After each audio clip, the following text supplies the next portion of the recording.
আসসালামু আলাইকুম। আপনি যদি আপনার প্রেমিককে বশ করতে চান অথবা স্বামীকে বশ করতে চান, এটা প্রেমিক মানে কোনো মেয়ে ছেলেকে করতে পারবে এরকম বশীকরণ, এটা কোনো ছেলে মেয়ের জন্য প্রয়োগ করতে পারবে না।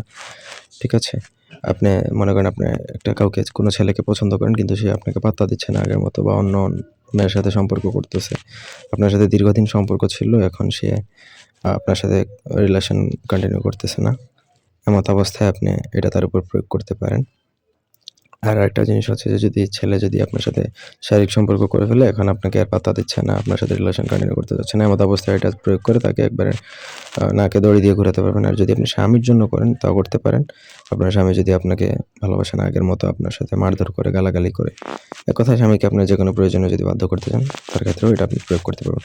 ব্যক্তিগত যেকোনো প্রয়োজন বা যেকোনো কাজের জন্য স্ক্রিনে দেওয়া নাম্বারে সরাসরি ফোনে, হোয়াটসঅ্যাপে অথবা ইমোতে যোগাযোগ করে যেকোনো কাজ করাতে পারবেন, দেশে কিংবা দেশের বাইরে থেকে। এটা দ্বারা ভালো খারাপ ২ ধরনের কাজ করাই যায়। বশীকরণ করে আপনি তার সাথে ভালো মন্দ যেটাই ইচ্ছা করতে পারেন। এই নকশাটা আপনাকে সাদা কাগজে লিখতে হবে লাল কালির কলম দ্বারা।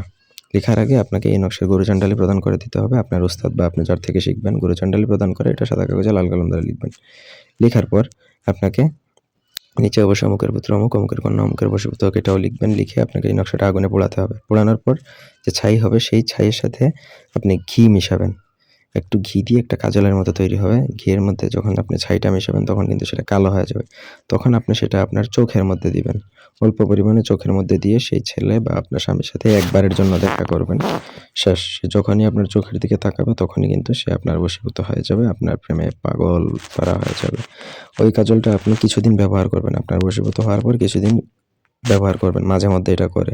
তাহলে সে এমনভাবে বশীভূত হবে যে সারা জীবন আর আপনাকে ছাড়তে পারবে না। আপনাকে ছাড়া আর তার দিন দুনিয়া কিছুই থাকবে না। এরকম একটা অবস্থা হবে।